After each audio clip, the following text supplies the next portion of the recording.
Amani channel. I want to thank you for even clicking on this video, because you might want to share a memory with me, learn more about my story, or just reflect back on the life that I lived. And for that, I'm honored and grateful. I've learned a few lessons in life, had a few experiences, and life really owes me nothing. I want to thank my father for imparting many lessons into me. The first thing is that my father would always say, to do your best, to always do your best. That was one rule that we lived by in the Channel household. And if we didn't do our best, he would just say, hey, look, learn from it. You know, if you didn't get the results that you wanted, just learn from the experience, learn from the mistakes, and do better next time. And the other thing he taught us was to always be learning. He would always say to learn something new every day. If you didn't learn something new today, you did something wrong, he would say. And so I thank my father for all the lessons he taught us. And I also thank East Palo Alto for raising me, because everything I do is for rogues. I'm going to explain what I mean in the video. The last story I'm going to share is the story about how I got, there's some home video throughout this story. And that video camera I got from, I was a student at the College of San Mateo, and I was doing some volunteer work for them. I was recording classrooms, like different teachers. I record their lectures, and I don't know what they did with the video. It's probably pretty crappy back then. But anyways, they ended up giving me 2 cameras, so I ended up with 2 cameras.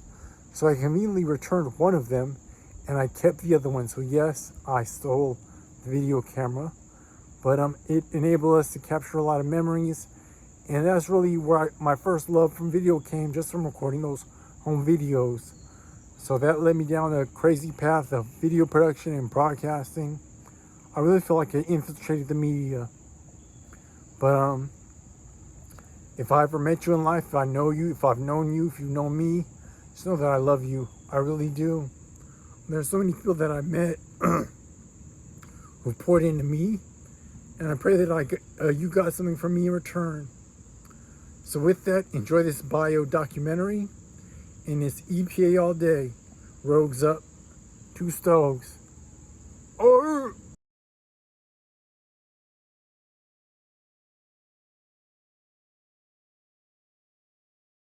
Amani, what's the situation there? The people don't have anything to do. This is their only way of making money, only way of surviving.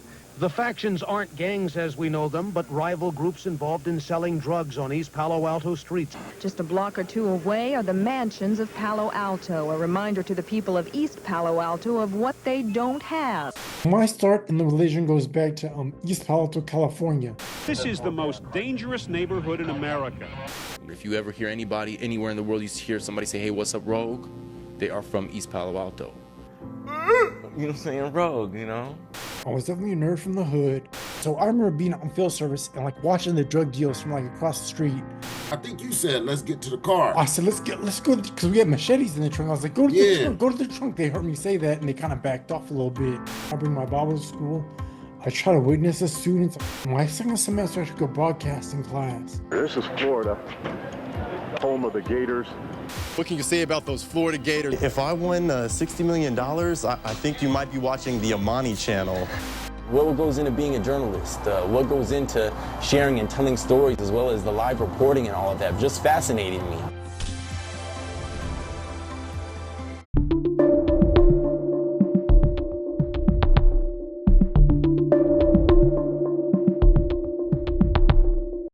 So I'm going to get a little bit personal in this episode because I'm about to have my birthday. So it is a big deal. It should be celebrated. That you're getting older, that you're getting wiser. And I think the gray hairs on my chin sort of represent that. But first of all, I just want to thank you for watching.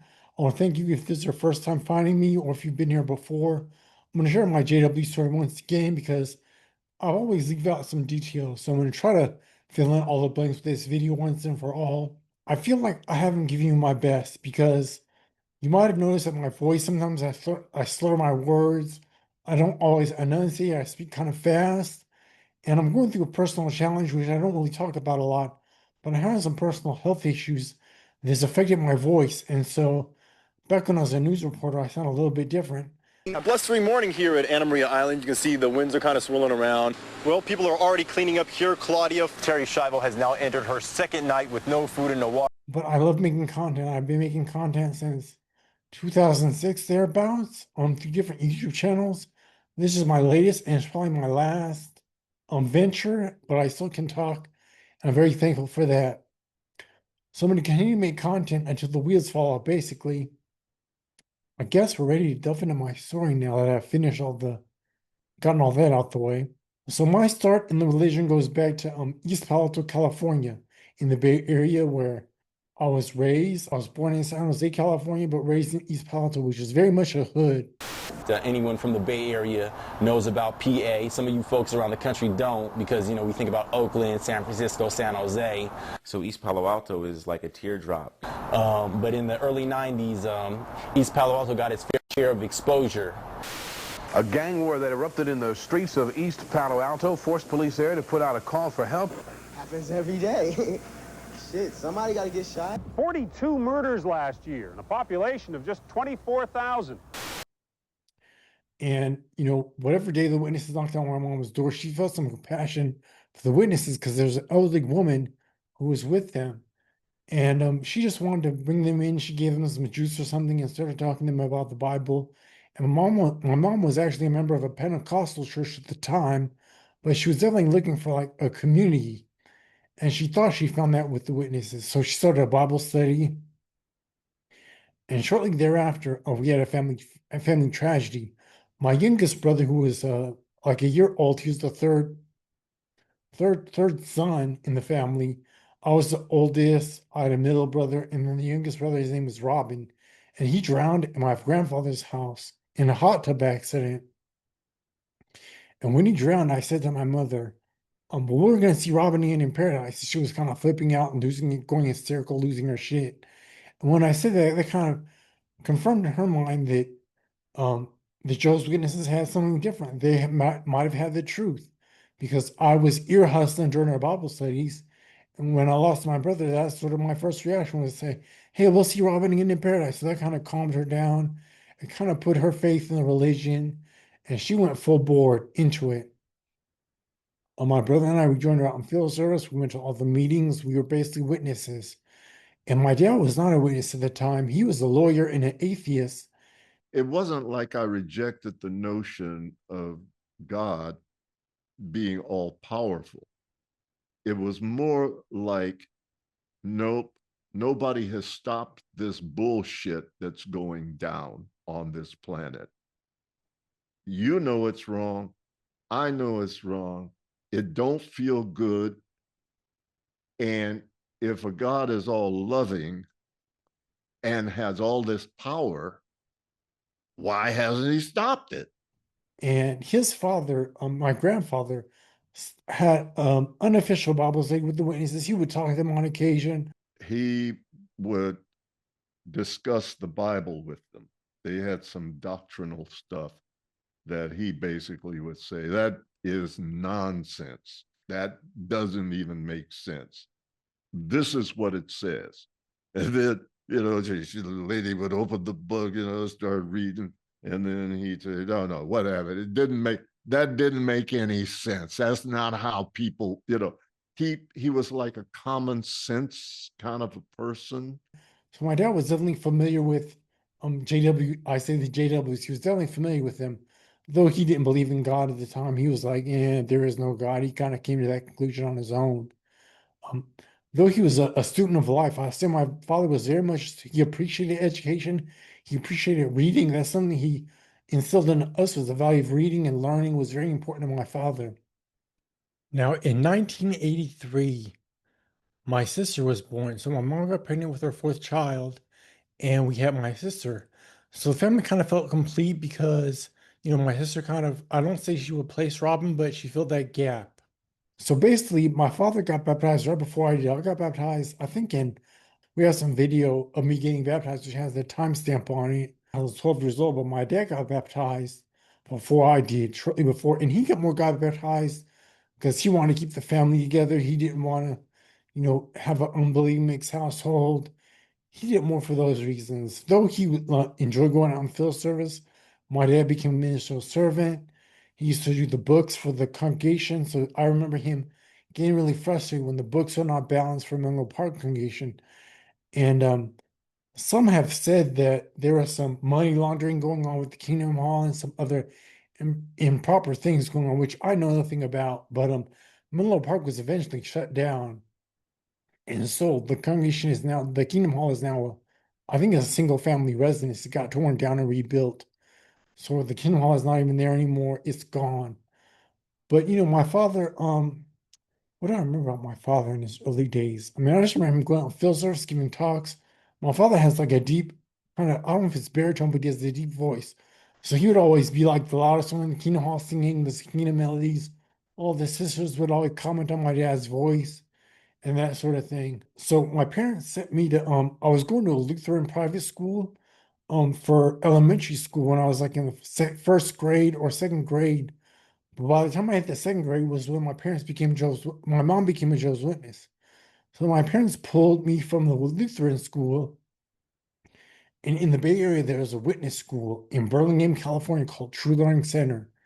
And my parents enrolled me and my brother into that school, which was all, I mean, it was all witness. It was all witness all the time for us. So in addition to the 5 meetings a week or the however many meetings a week, on a daily basis, we went to witness school, which was, elder, I think was the principal, and elders were teachers, and pioneers were teachers. And um, I think my elementary school teacher was Miss Bernie, I want to say was her name. And then Brother DeVee was my like fourth and fifth grade teacher. And then for the seventh grade, it was Brother Kuzmark, who's the principal of the school. And I remember playing kickball at lunchtime in the breaks and really having a good time, even though we were being indoctrinated in the religion. My brother, I can't speak for my brother, but I enjoyed the fellowship. I enjoyed being a witness. Our Kingdom Hall, Menlo Park, had a lot of youth.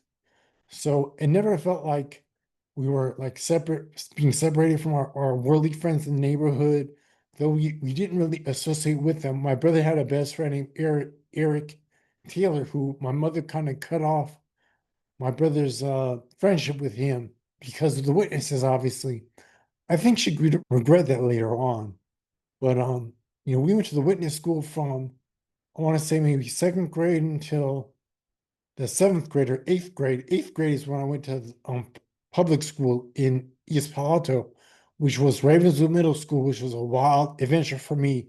The reason why my parents pulled me from the witness school is because as I got older, my dad, I think we went to a county fair one summer, and my father was like, looking at the artwork and saying that we wouldn't get this kind of exposure at the witness school. This was, basic education, math, science, reading, language. I was always a good reader, always good at art. But my father felt like there were certain things that we missed out on by not going to public school. So in the eighth grade, my parents put me in a public school, which is a culture shock because the kids were cussing, selling dope. There were pregnant students. There were girls who were having sex. It was just crazy. There were foul languages, all the above, in Ravenswood. But it was good exposure for me because you kind of have to learn how to deal with worldly people, right? You have to learn how to deal with the world. So that was my first experience, and there was also a neighborhood kids from East Palo Alto who went to school. So I just remember a lot of foul English, but I was always a good kid. Like I was kind of more like the nerd from the hood or the church boy from the hood because I spoke proper English and I wasn't really, I didn't cuss and I was really proper. So I just remember I would get teased for speaking like a white boy and all that kind of stuff. But I never really took it personally. Like I never felt bad because of the teasing or anything like that. I was just, it was what it was. Um, I knew I was black. I knew my father was black, my mother was black, but I wasn't raised talking the street vernacular as it was, um, which ended up helping me down the road. So all the while, I do remember speaking of the theocratic ministry school.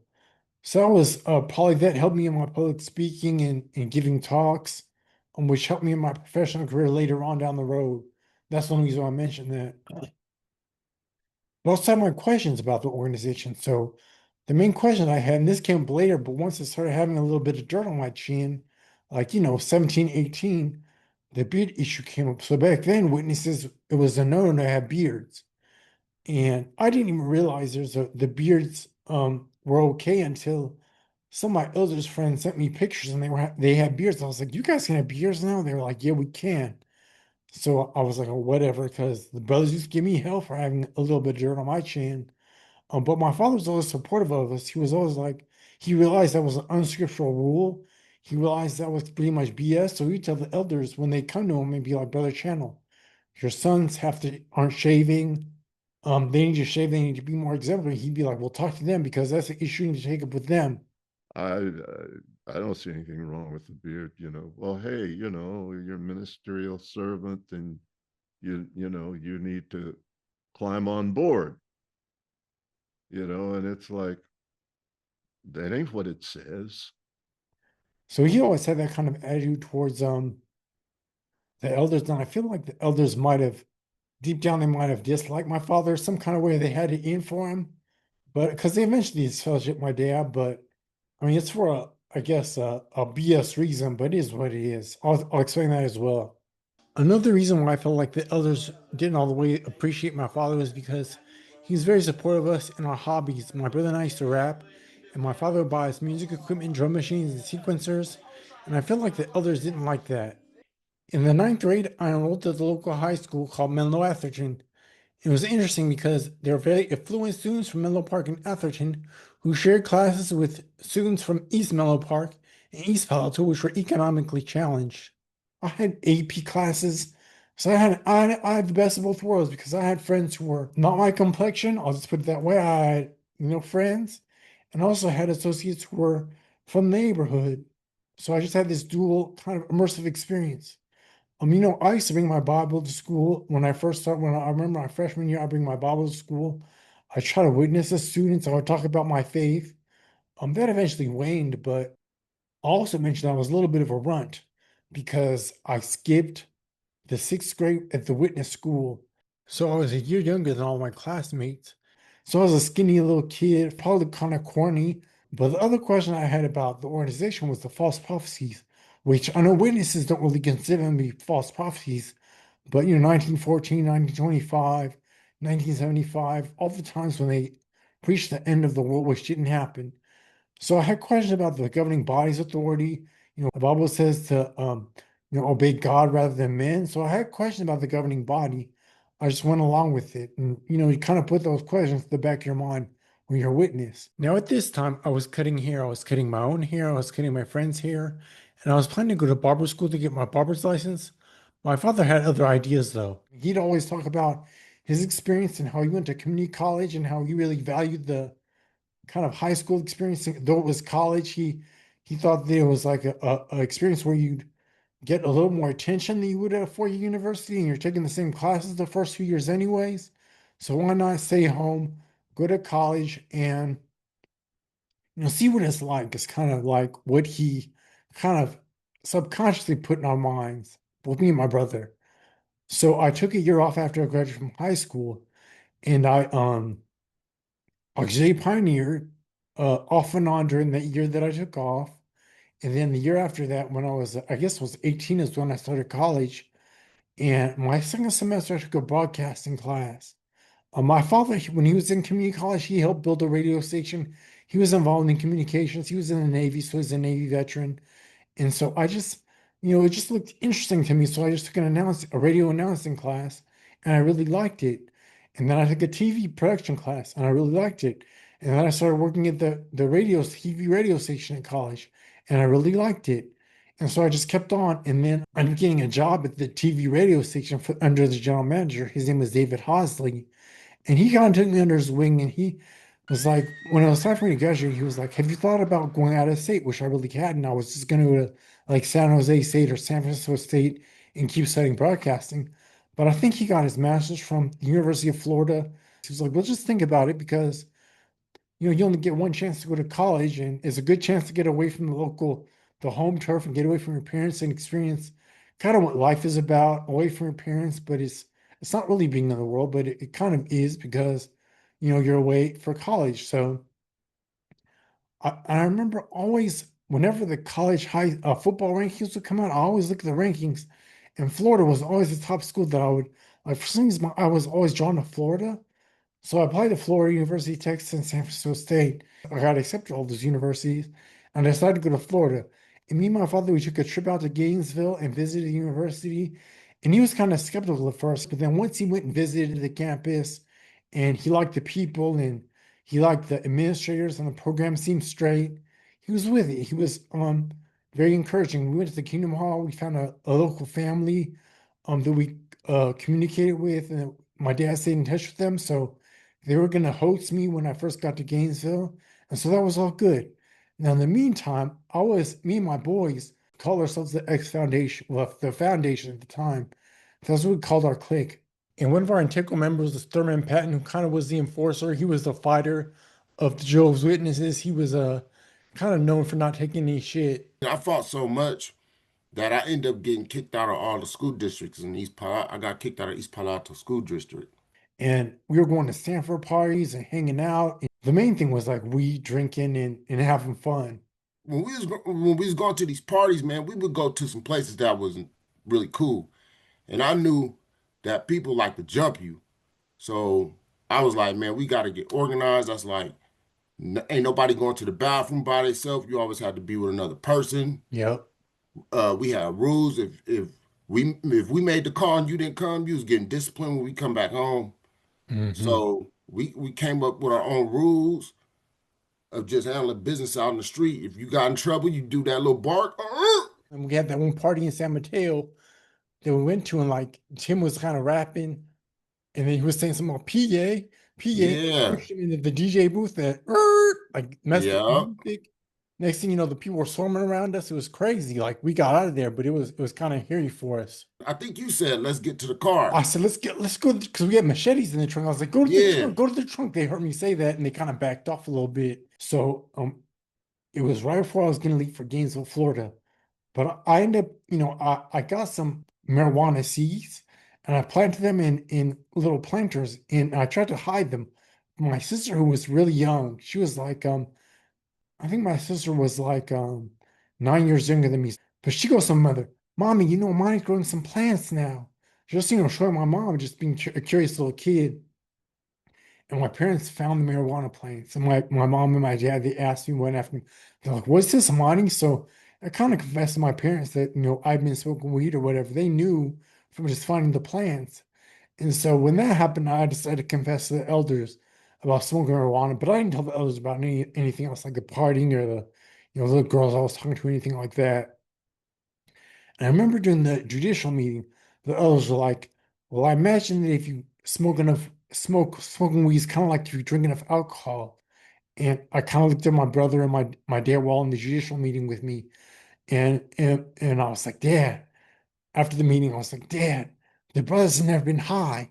And even my dad kind of laughed about it because, my dad, I've seen him smoke weed when I was before he was a witness. Like, I knew what it was. I knew what it smelled like all before.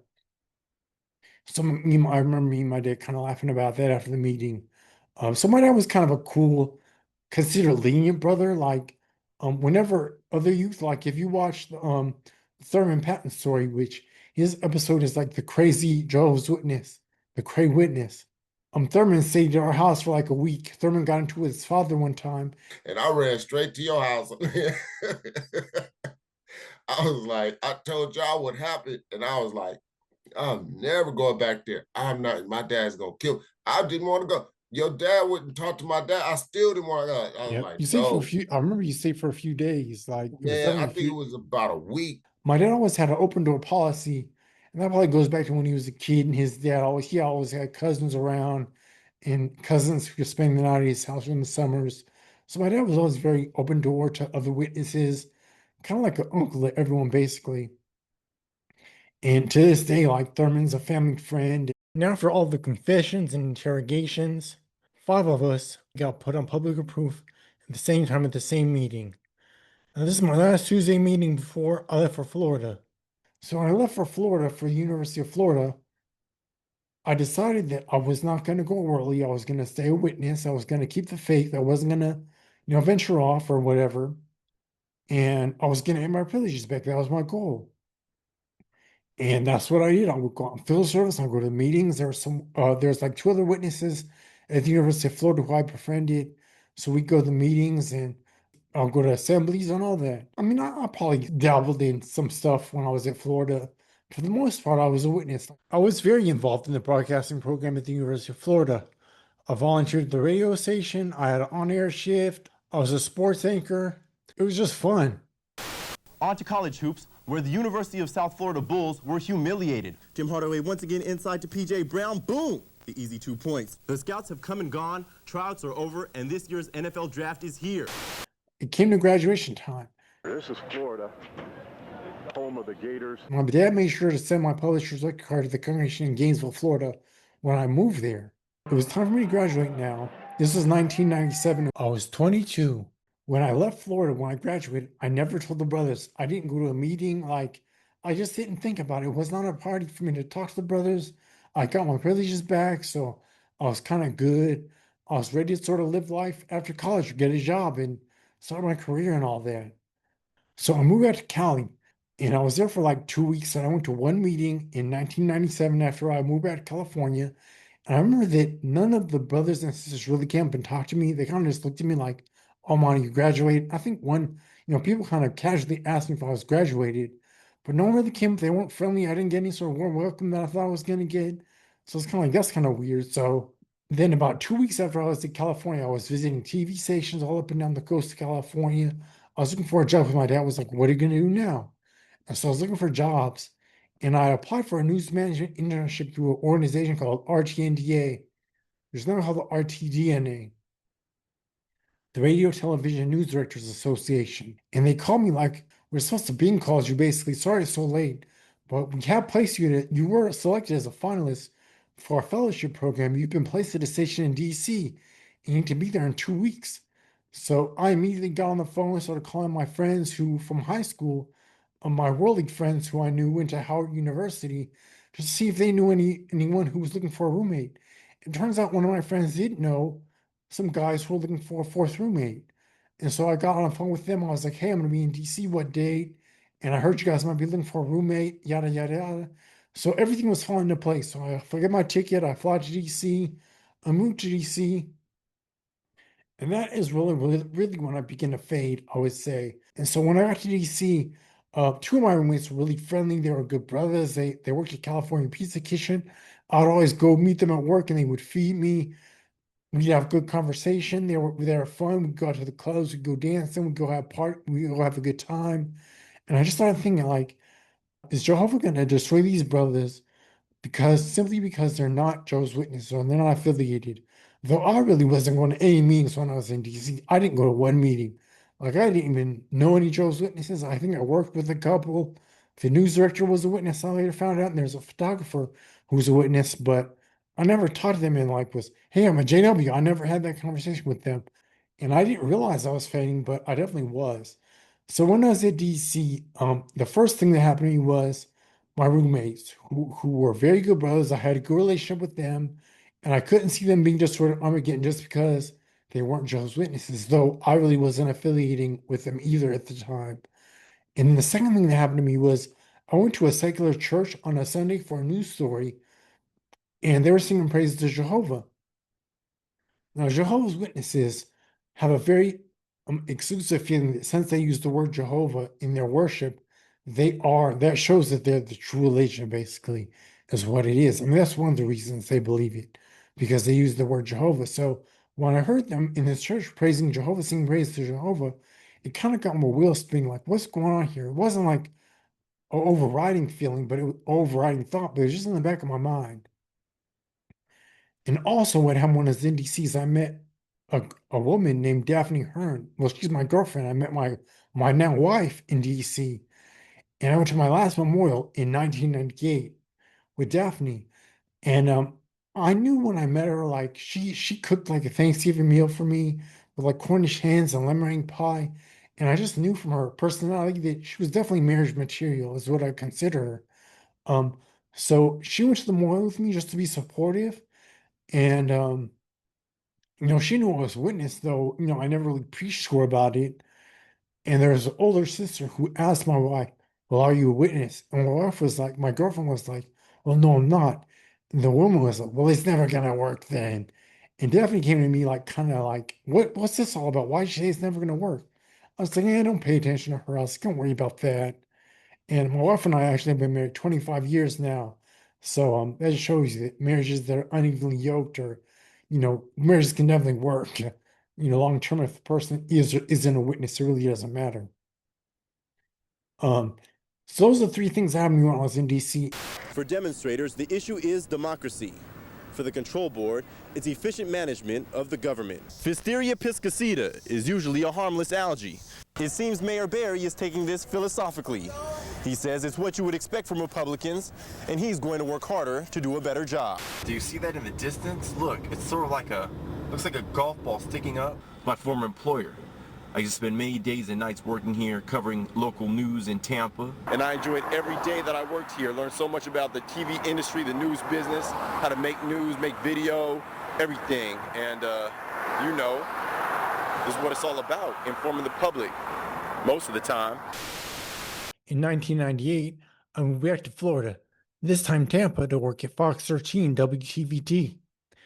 I got hired to be a reporter trainee, so it wasn't on air at first. But after a year or so, I started reporting. It wasn't easy, but I got better. Well, I'm curious, what would you do if you won this? If I won $60 million, I think you might be watching the Amani channel come Monday. We're going to take you to Sky Fox 2. Jessica's alleged killer was extradited. But check this out. I came ready, too. Oh, I got my gear on. I'm ready for it, y'all. I'm ready. I'm ready. What do I need to do now? Here we go. 3, 2, 1. That hurt. And I'm reliving my college days. What can you say about those Florida Gators? Now, if I say some words you don't understand, just ask me to clarify, because last night was off the chain. Daphne didn't move down with me at first, but my brother did. He moved down after a couple of months. And interestingly, my brother got hired at this station, so we both were working in TV in Tampa. My brother says he went to one meeting when he was in Tampa, but I don't remember every one meeting when I was in Tampa, so I was fading hard. Like, I really didn't consider myself a witness. I never told any of my work colleagues that I was Joe's witness. So after about a year, my wife moves down, and then we end up getting engaged. Here I am, Daphne Channel, wife of Amani Channel, wife of 25 amazing years of ups and downs and challenges and all that good stuff. But I am here to say that I truly, truly, truly should have came on story time the other day with him, because he has missed some key points. One, yes, he did propose to me at the Universal Circus. Yes, he had the idea, but it was last minute. So with it being last minute, he was unable to get tickets that were side by side, because the show is basically almost closed out. So that's key point number one. So basically, when we get to the circus, he decides he's going to sit with me anyways, although our tickets are not together. And if anybody knows me, I like to stick to the rules most times. And I was really nervous, like, oh my God, somebody's going to come over here and tell you to get out of their seat and blah, blah, blah. I thought it was just going to be this whole big deal. But knowing him, he likes to go against the grain. So he sat with me. And, the whole time I'm nervous that somebody's going to come up and say, oh, you're in my seat, blah, blah, blah. So anyways, come intermission time. So this is key point number 2 that he forgot. He goes for intermission. I stay at the seat because our seats were kind of high up and I didn't feel like going up and down the, in the stadium or whatever it is, in the big top circus area, whatever. When he comes back, he's like, oh my God, the sodas were $4, blah, blah, blah, blah, blah. But yet he has a soda. So I'm like, did this fool take this soda and not pay for it? As soon as he sits down with the soda, security's coming up to get him. So in my head, I'm like, oh my God, he stole this soda. What's going on? What did he do? Blah, blah, blah. So he's gone. They have him for about 15 minutes. I'm sitting, like, oh my God, what's going on? When the ringmaster comes out and he's like, I'm looking for Daphne Hearn. Daphne Hearn, is there Daphne Hearn in the audience? I do not like the center of attention, so I just keep ignoring it. When they must know where my seat is, because the next thing you know, boom, the lights shine up to my seat. And I have to get up. So as I'm getting up, people are whispering, like, oh, in the audience, like, in the rows in front of him, back, oh, like, he must have did something. What's going on with them? Blah, blah, blah, blah, whatever. So as I'm coming down the stairs, the lights following me down the stairs, like, boom, boom, boom, boom, boom, all the way to the center of the ring. And then at that point, that's when they asked me if I've ever been to Universal Circus. And I said, yes. And I tell them, oh, yeah, I was back in the day. It was a blind date, et cetera, et cetera. And they're like, well, we have somebody here that wants to ask you something. And so that's when Amani came out. I was sitting up on a little pedestal. Um, he came out, he proposed to me. Everything was a blur because that ring was so shiny under that bright, bright light. So, you know, it was blinging everywhere. And I was excited and nervous. And we had our first dance to what song I don't know because everything was a blur.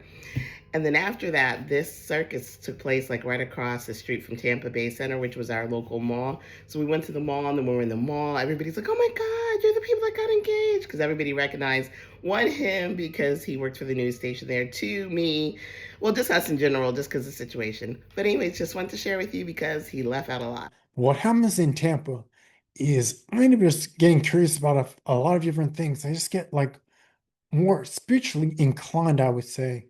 And so I was hanging out with some Nuwapian cats. And if you know anything about it's another cult, Malachi Z. York. He had a compound in Eatonton, Georgia, which I really didn't know too much about, but I ended up hanging out with some Nuwapians. They were like affiliated with Malachi Z. York. And they would like tell me about the Anunnaki and about, Agartha and Inner Earth and about Yakub, the big-headed scientist. And just tell me about different things. And I got my hands on a book. I don't know if they recommended it or if I just got curious about it, but I read the book Planet X by Zechariah Sitchin. And I just kind of read it as like science fiction, I guess is what I considered it. But that's the first, I say, book that I read. And then, I just got curious about stuff. I was just meeting people. And then I went to like a Hindu temple for one news story. I went to a Catholic mass. I went to a Jewish temple. I went to an Islamic mosque all for news stories. I would go to, Baptist church all the time for different news stories. And what I realized is just that, people oftentimes are the religion their parents profess to be. And that's a lot of times why people are indoctrinated the way they are, just because of their parents. And that's the same reason why I was Joe's Witness, or I was raised Joe's Witness, because that's what my parents believed. So that's what I believed. And that's kind of what the realization, the conclusion that I came to. And let's see, so I end up the New Orleans brothers end up starting a Masonic lodge. And so I got initiated in the lodge. It was kind of like I didn't really know they were gonna have a raising that particular night, but I ended up going through the ritual and I was received on a pointing instrument. All my Masonic brothers know about that. And started getting into Duncan's ritual and all that. And just, a lot of people think that Masons are demonic and Luciferians. And I can't say that I read any sort of teachings that allude to that while I was affiliated with the Masons. Definitely they are non-denominational. They believe in God. They believe in a source. They believe in a creator. Um, though it's non-denominational, though. They're not, it's open for all men who just want to be better men. And so I would do volunteer projects with the Masons. I will say that I did more volunteer projects my few years with the Masons that I ever did as Jehovah's Witness. I will say that about the Masons. So I'm not affiliated anymore, but I can't speak on. I went up to several degrees, so I don't know how much I'm supposed to speak on it. So I'm gonna leave it at that. By this time, you're wondering, did I ever get shunned? Did I ever get disfellowshipped? Did I ever get any sort of counseling? The answers are resounding hell no. The brothers didn't know where I was. Remember, my congregation got dissolved. My published record was in Gainesville. I moved from Gainesville to California, from California to DC, and from DC to Tampa. And for most of that time, I was not going to any meetings. So in 2001, my girlfriend and I, we were living with each other. I was already engaged. And so we decided to get married in May 26, 2001 was when we got married. Now, my parents actually were not able to fly out for the wedding because my mom was ill, but I invited a gang of my friends from California. And most, if not all of them, were Jehovah's Witnesses. And I didn't get one rejection. No one asked me if Daphne was a witness, if we were getting married at the Kingdom Hall, where the wedding was, anything. But none of my friends said, no, we're not coming. As a matter of fact, two of my groomsmen were witnesses, a good 10 or 15 people who came up from California, and a couple of them were just friends that I knew from high school. So my wedding was held at a Holiday Inn in St. Pete Beach. It was a beautiful day, and witnesses and non-witnesses alike were celebrating. As a matter of fact, I have a funny story. So the night before I get married, I'm in the hotel room because my wife booked a hotel at like a Residence Inn or something. So about 3 o'clock, I hear rumbling because all my friends had gone out to party in Tampa, and we were at the hotel just chilling because I was getting married the next day. I was not going to be late for that. But I hear my friends get in the house. There's kind of a commotion. They're like, we did not come here for this. Amani's getting married in the morning, yada, yada, yada. So I get up and I look what they're talking about. And one of my groomsmen, whose name is Peter, Peter's face was lumped up. He was obviously not going to be in the wedding. Now, this is what happened. This is what I heard happen because I was not there. So Peter went out at a place in Tampa called Ybor City, and they get into it with a New Yorker. Peter gets mouthy, and the New Yorker goes off and whoops Peter up, like lumps him up, and puts his rental on flat, like fucks up the rental car, everything. So Peter actually was unable to be in my wedding because he was lumped up. Now, coincidentally, I'd invited a fifth groomsman, a guy who was not going to be in the wedding, named Aaron Sinclair, who's from Ohio. He was like in the Air Force. He was doing some contract work or taking some classes in Tampa. He was like a homeboy. He was just my friend. He was not a witness, but I had him as a backup. So even though I asked him to be in the wedding, I was like, look, Aaron, actually, I accidentally invited you to be in the groom's party, but we don't have any place for you. So just get fitted for a test. We'll find something for you to do anyways. He was not tripping. So when Peter got lumped up, Aaron St. Clair stepped in, and that's why you won't see Peter in any of my wedding pictures. And another witness named Josh was definitely in my wedding. My other groomsman was named Michael Brown. He lived in DC. He actually introduced me and Daphne to each other on our first blind date, and my brother was the best man. No witness ever questioned me, ever said, hey, is Daphne our witness? Why isn't your wedding at the Kingdom Hall? No one ever asked me. All my relationships are basically intact. Now, it so happens that my mother also passed in 2001, right after me and my wife got married. So my mom passed in like August of 2001, and she was actually over the witnesses by that time. She felt like they were not loving, they weren't supportive. No one ever visited her when she was ill. My dad was basically her full-time caregiver. My dad would go to work and then take care of my mom. He wasn't going to meetings either. So his job was to take care of my mom. My function at this point in my life is to take care of my wife. This is my privilege. This is the honor that I have as a capable human being of doing something to help someone. That's why I'm here. I have no other reason for existence. You know, it's not a sacrifice to me at all. You know, it's an honor. And yeah, so what she said was, I know I'm going to die. And when I do not want a boring ass Jehovah's Witness memorial talk. She also said, I'm out.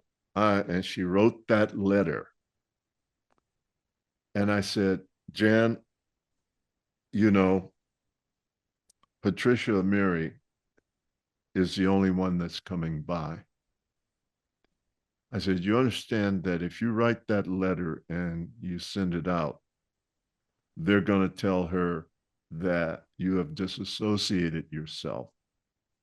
So the one friend that you have will be told she can't come by. So I suggest you not send that letter. Don't do it. I mean, Pat Amiri is the only one. There might be a couple of others every once in a while. I said, but don't do it. So she never sent it. Now, it so happens that there were a couple witnesses that attended my mom's memorial service. My mom also had her friends, her worldly friends, like people from her past, who spoke on stage during her memorial service. So I guess there's some commotion over my mom not having a memorial service at the Kingdom Hall. By now I was living in Tampa, Florida. So my dad was like, yeah, they're about to have a judicial meeting with me over mom's funeral. And that was ridiculous to me. But anyway, these brothers proceed to have a judicial committee meeting with my dad. I have no idea what those cats were dealing with, man. Right. I to this day, I do not know. What I do know is I read the book of James. And the book of James has a scripture that says, love throws fear outside. Okay. And the district overseer, as they were talking about, well, we've decided to disfellowship you, he looked around at the group. He says, we don't know what he might do. I said, fear. Mm-hmm. Therefore, by definition, love isn't here. Mm-hmm. And they're speaking for the whole organization. Mm-hmm. Yahoo! I'm out. Out the parking lot, blew my horn, and I haven't looked back.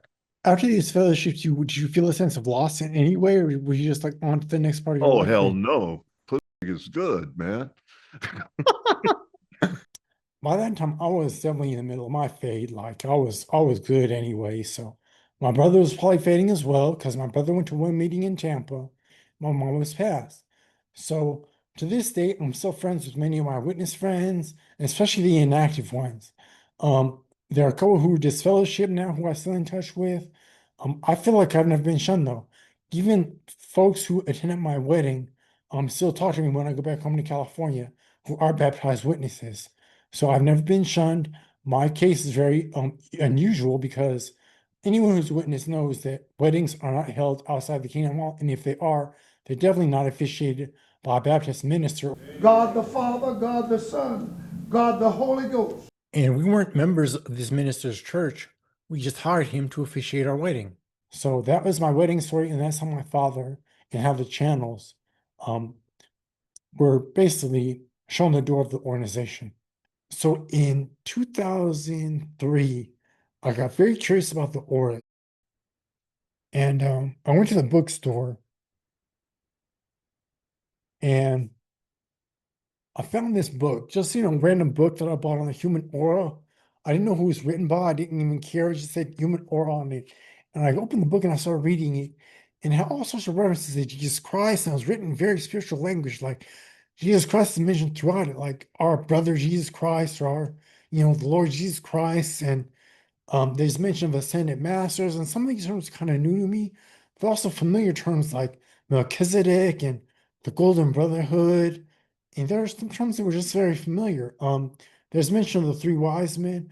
There's also mention of thoughts like reincarnation is also introduced in this book, which kind of got me thinking. There's all sorts of like meditations and incantations and all sorts of stuff in this book. So I would say take a look. I recommend that any person who is looking for esoteric knowledge pick up this book because it will probably, in some form or fashion, will change you. Definitely, it's definitely a good book worth the read. The Human Aura is by Bethumi and Joel Call, and it's from Prophet Press. Elizabeth Clare Prophet, I think, published the book. So I read this book, and just kind of like got my wheels spinning some more. And then I got really interested. And so I started reading information on the internet. I started looking up ascended masters. I started getting really interested in esoteric knowledge. And I found this website called Merkaba.org. And at the time, there are some very specific, there are some short, powerful meditations on the website. There's one called the Christ Light Meditation. And it's very simple, but I did this meditation, and in 10 minutes, I couldn't move my hands, like cramped up like this. Like I couldn't really move them. I thought my hands were like, I thought something was, they were damaged, as a matter of fact. So then I kind of like started breathing and just like brought myself out of meditation, and my function returned. But by that time, I was like, oh man, there's something else going on in this universe. I was like, there's some other information that Jehovah's Witnesses either don't know about or they aren't teaching their followers, and they don't know. Like I knew at that moment in 2003 that it wasn't the truth. So even though I didn't consider myself a witness, it took me until that time I really considered that to be my spiritual awakening. So a lot of Joe's Witnesses and ex-witnesses say they were awakened when they realized that Joe's Witnesses were like misleading them, basically, like they weren't the one and only true religion. I mean, I just sort of came to that natural conclusion anyways, through all my experiences, but I really knew that there's something spiritual going on, at that moment. Like at that moment, I knew that all religion, like I stopped believing in pretty much all religion. I vowed never to become a member of another Christian or other religion. That I just continued to read esoteric information or learn esoteric information.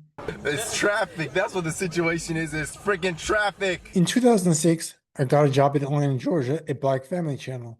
The UR stands for Urban Reporters, and it's our name for citizen journalists. But they went out of business almost right after we moved. So then I got the opportunity to start working as a freelance correspondent for a network called HD News. Atlanta's ordinance is being modeled after a similar one that passed unanimously in this 18-page confidential report obtained by HD News, because many have never had to deal with flooding of this magnitude. This is Jesse Jackson, and this is my urban report. Keep hope alive. And by that time, I started my first YouTube channel called My Urban Report. And that was more of a, we'll call it a news vlog. So I'd take the camera and go on news adventures. I'd show behind the scenes and tell alternative stories. So I'm on the Georgia Tech campus right now because Senator Barack Obama, one of the presidential candidates, I'm sure you know the name. This place is completely wiped out. I mean, wiped off the map. So behind me, Legion Field, it's the day for the PapaJohns.com Bowl. In Birmingham, Alabama, aka Magic City.